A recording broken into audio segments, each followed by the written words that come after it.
Well, Matt DuBuc, we read his football resume prior to the break. He is one of these football guys I've been very fortunate to get connected to down here in South Florida. It's been a very big week for him. And I guess, Coach DuBuc, I'll right now say congratulations on the 4A state championship because I haven't talked to you since then. It's been a pretty good run for you guys. Yeah, it's been good. I've been the head coach. Next year will be my 7th year, and we've won 3 state championships, 18, 20, and back-to-back with 21. With a good returning crew next year, and we were able to have a nice national signing day and put some guys in some top-flight universities like Oklahoma, Miami. So it's always a feather in your cap when you can win a state championship, but also put these kids in college. I think out of 18 seniors, we'll have about 14 play college football at the next level. Wow. Well, I'll tell you what, when I was down here, I guess it was in December, that was the big talk that you guys were playing to a sold-out stadium the next night, and it was quite a game with you guys coming out on top. Can you speak to our Canadian viewers about signing day and the significance of it, Matt, if you don't mind? You know, high school football is kind of like a religion here in the United States, and South Florida especially. Broward, Dayton, Palm Beach County are, typically send more per capita kids across the United States of America than any other place, Texas and even California. Our 3 counties usually have 150 to 200 kids signed nationally every year. So high school football is a big deal. We played in front of almost 8,000 people in the state championship a couple, I guess, in December, and sold out our place, our high school stadium, 3 out of the 5 home games this year. For a Friday night lights, it's like hockey night in Canada. Obviously I'm a big Canadians fan, and I've kind of adopted the Panthers a little bit, but I'm still always will bleed for the Canadians. But the high school route for us is a big deal, and there's a lot of community support that goes with it. And like I said, it's very similar to what you all grow up, with hockey, and that's the number one deal there. Oh, yeah, well, by far. And I'm obviously enjoying my time here. And I was remiss in saying that I was at Cafe Seville in Fort Lauderdale, which the football guy said, you got to go meet Joey. There's a very good chance you're going to see Tua in there, or maybe Nick Saban. And I wound up on the phone with you that night. And the connection was Jeremy O'Day. So you knew that I was going to bring up your CFL story. And it sounds like a pretty cool one, Coach. Tell me about that back in 1997. Listen, I wouldn't trade any of that for the world. I talked to Danny over in Montreal a lot. I still talk to Jeremy a lot. We were roommates in Toronto. I've actually really befriended Chris Jones. He's become a real good friend. When he was out of football, I'm an air raid guy. I'm the offensive coordinator, and I'm a Mike Leach guy. We throw the ball over the yard, so it's very similar to what you all are used to seeing in Canada at our level. And Chris for 2 days, and I taught him some stuff of the air raid. And actually, I was contemplating taking a job with Chris when he went to Edmonton. But I have a son that's going to be a senior next year that's getting recruited. He's a national long snapper. So, I didn't think it was the right time for me to buzz out of town yet. But I would love to come back there at some point.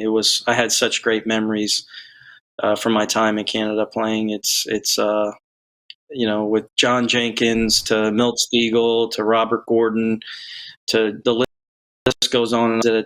Jim Barker that I still talk to. Robert Gordon texted me last night. He's living in Sarasota. He's like, "Hey, I heard you're a big deal out there." I said, "No, Robert, I'm just a high school football." So yeah, it's pretty cool, the connections that you make. And I talk to time. So you always want to make sure that you keep your friends close whenever you can.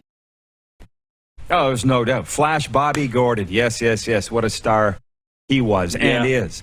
But here's the thing about Jeremy O'Day. I mean, we've been close friends for a long time. And he said when you guys won a Grey Cup in 97, he was a rookie, having been taken in the supplemental draft. And he said, my memory's going, the Hall of Fame offense, Pierre Vercheval took Jeremy under his wing that year. And Jeremy goes, well, we won the Grey Cup. I thought we were going to win it every year.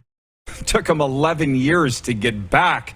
It's not that easy to win a championship in any league. And And please, Coach, if you don't mind, tell me a Doug Flutie story, if you don't mind. I mean, these are the great, kind of the golden years of the CFL in a lot of ways. Doug was your quarterback, and Don Matthews was your coach. We could probably tell stories for days on that. Yeah, I'll give you a Flutie story. So we lived not in Arendelle. We lived in Mississauga.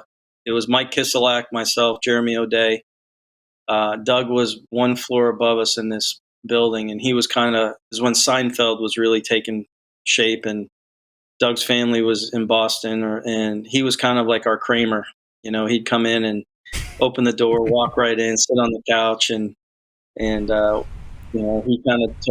he took a liking to myself and to Jeremy. And if you ever go to a casino with Doug Flutie, he won't spend a nickel of his own money, but he'll tell you to hit or hold or do all those things. So he's even playing quarterback when he's in the casino. So those are good times. And I got to know Andre Ware really well, and I still text him every so often when he has a big game that he's calling.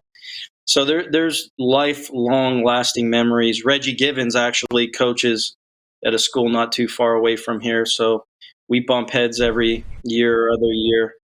So yeah, the CFL had great opportunities for me, great memories, and I wouldn't trade it for anything. And I have a son that's going to be a senior next year that's getting recruited as a long snapper.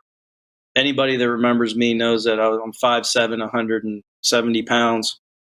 My son's almost 6'3", 220, and he's a nationally ranked long snapper. So, you got to marry well, which I did.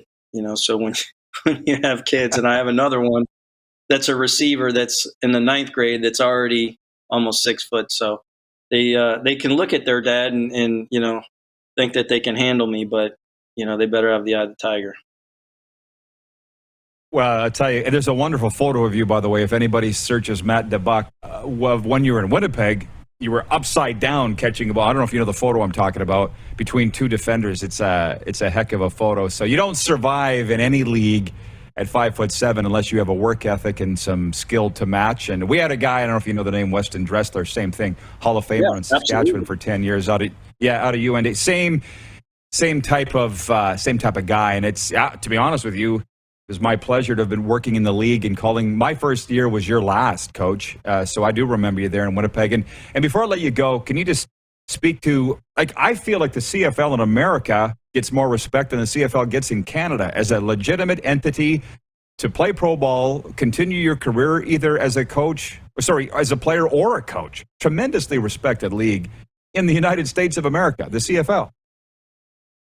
I agree. Unfortunately, hockey is so strong. And like I said, I'm a Canadians fan.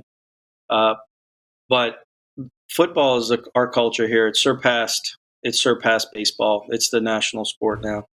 And like I said, with Friday Night Lights all around the United States, there are more kids playing football.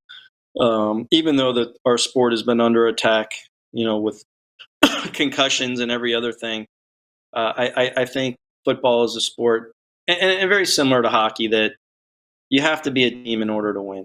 You might can have a few stars here and a few stars there, but football is a game of attrition. Bodies, you have to have bodies, and then the really good teams have a lot of good players, which are good bodies. And I think that people in the United States realize that. And I tell our guys all the time, if you can be part of a good member on a good team, that's going to carry you into the next phase of your 40 years of your life. I played at Texas Tech in the 90s, and I'll tell you this, without the opportunity that I got there, my life would be completely different today. And I don't know for the better. They got the best out of me. I got a degree. And I just couldn't be more thankful to Texas Tech University for giving a 5'7", 5'8" guy an opportunity to, play 4 years and be a part of a winning culture, playing 4 bowl games. And I took that with me to the CFL when I went. My mistake that I made was I should have stayed in Toronto with John Jenkins and Don Matthews, and I ended up signing with Winnipeg. And, Winnipeg at that time wasn't very good, and went through a lot of coaches. In my 3rd year, I got turf toe, and that was what kind of did me in. But I really respect the guys that go to Canada. I watch the games on ESPN too all the time if they're on. If I don't watch them, I record them, and I pull for Jeremy, and I pull for, now I'm a big Eskimo. Sorry, I can't say that. Elks fan. With Chris and Danny, I think a lot of Danny. So, that league is strong. I hope through the pandemic, people get back in the stands, because I know that's how the league is funded, by butts in the seats.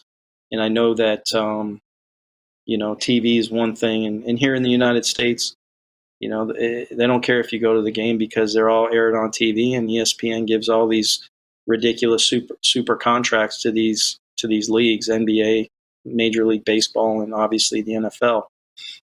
But I know Canada, if the people will just, embrace it, and hopefully you'll get another team there in the Maritimes, right? I think is that still in the works, or is that fizzled? I'm not holding my breath.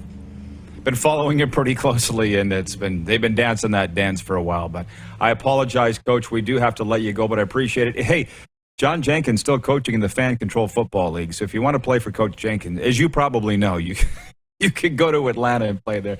Coach, I appreciate this for sure. Hope to run into you down here. Maybe I'll see you at Cafe Seville. Let me know, and I'll run up there. I live less than a mile away from there, so I'd love to come see you. Awesome. Thank you so much. Thanks, Coach. Have a great weekend. Matt DuBuc, head coach, Cardinal Gibbons High School, and CFL alum, Grey Cup champion with the Argos.